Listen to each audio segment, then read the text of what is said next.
Hello there. Welcome to Politically Unstable with Charles Hurt, Washington Times opinion editor.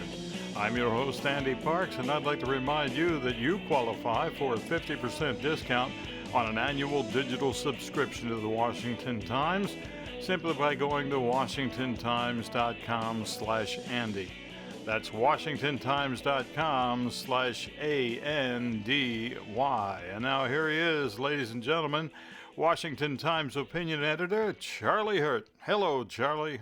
Hey, Andy, how you doing? Doing just fine. Bob Dole, a giver, not a taker. That describes him perfectly. Yeah, isn't that perfect? That was the line that daughter Robin delivered during her eulogy at the National Cathedral. Her whole eulogy was absolutely beautiful, but it was made all the more beautiful because it followed all of these gas bag politicians who went out there and spent the previous 3 days talking about Bob Dole as he relates to them personally. As you know, everything in Washington is an excuse for politicians to talk about how great they themselves are. Yeah. And so you get through all of that. It just makes you want to tear your ears off. It's so appalling. And then you have somebody like Robin come along and deliver a genuine, beautiful eulogy that is entirely about the man. Whatever you thought about Bob Dole's politics, he was an extraordinary man of service. And we probably could use more people like Bob Dole in politics and fewer people like Joe Biden. Yeah. It's funny. Dole passed away at age 98, and he was still sharper than Biden.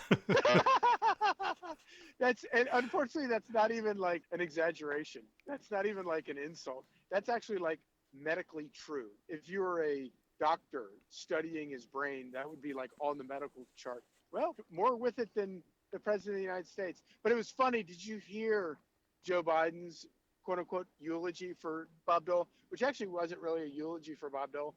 It was just another speech about himself. The example that he kept giving was a story about how he convinced Bob Dole to support his pet project, which was bankrupt, inefficient failure that is known as Amtrak. Joe Biden has been spending billions of your dollars on for his entire existence in Washington so that he could commute between Washington and Wilmington, Delaware. That was his idea of a eulogy for Bob Dole, was how he convinced him to support his pet project. It's so disgusting. However bad you think it is, it's so much worse. Yep. The line of the day, though, was at the end of the speech by his daughter in wondering if Bob Dole would still be able to vote in Chicago. Wasn't that the funniest thing ever? And of course, it was a line from Bob Dole in a letter that he wrote to the country, as sort of a farewell letter in which he sort of surmised a bunch of things, such as his interest in dying to see whether or not heaven looks as much like Kansas as he expected it to. And then the last line was, he's also will be curious to see whether or not he will be able to vote in perpetuity in death from Chicago. There you go. All right, I'm going to take you to another one of your columns. Only thing voters hate more than socialism is Biden's government. You say America's been mugged? Isn't it amazing? And, hat tip to Jennifer Harper, who has the best column, sort of daily column, routine political column on the internet or in Washington. She found this poll that showed that obviously, Americans are not all that enthused about socialism, no more than they ever have been.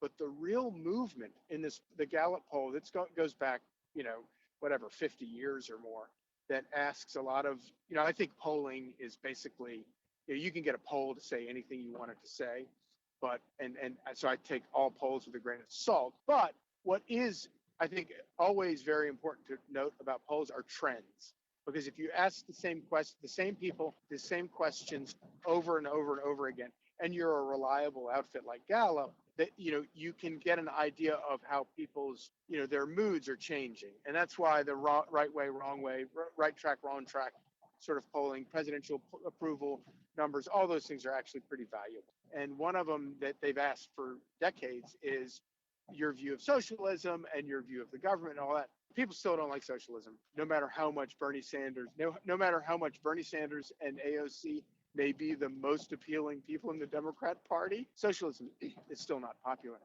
But the thing that's kind of interesting is watching the opinion of Joe Biden's federal government. It has reached epic proportions of people not trusting it. And it's gotten to the point where literally Joe Biden's government is more unpopular today than socialism itself. And so basically the net result of that is that the only thing more unpopular than socialism itself is the government that would carry out socialism. So you know what, kiddos, youngsters in college today, maybe we should be trying something different, because that's not the way to the future. Yeah. It really is sad when you look around the country and you see what has happened, especially when it comes to crime. And then you get people like AOC, that wacko, says crime really isn't happening around the country.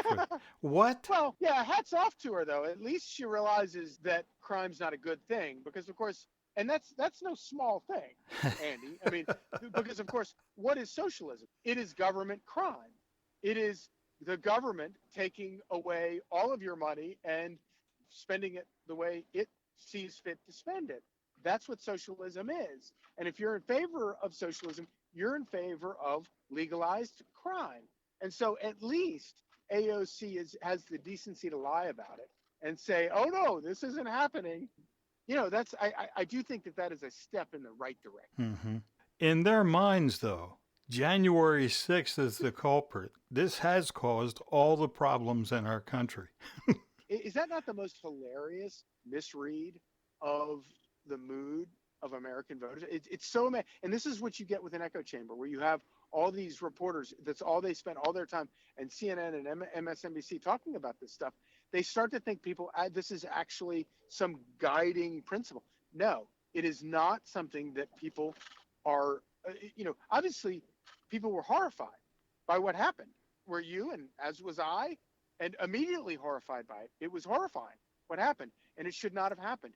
But Democrats' only hope is to turn this into some shiny object that they can spend all their time talking about, because they don't want to talk about the things that still really does motivate people, which is a store owner who had his life's work burned to the ground by rioters who were encouraged by people like Kamala Harris and the entire Democrat Party. And Democrats are desperate to turn January 6th into this issue that covers for all of the bad stuff that has gone on under their leadership, and encouraged by them and embraced by them. The BLM thing, those riots were not just something that happened under Democrat control of cities.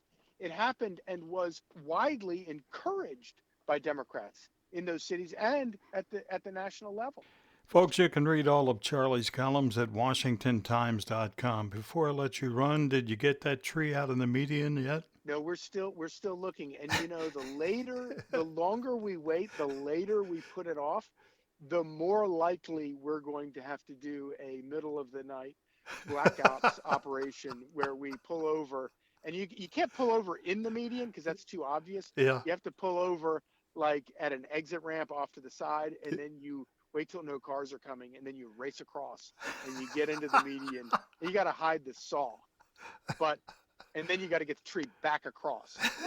But if you live in Southside Virginia, you find a deer that's been hit by a car and it's got a really great rack, you know a thing or two about dragging roadkill off the road so that you can get your deer mount home.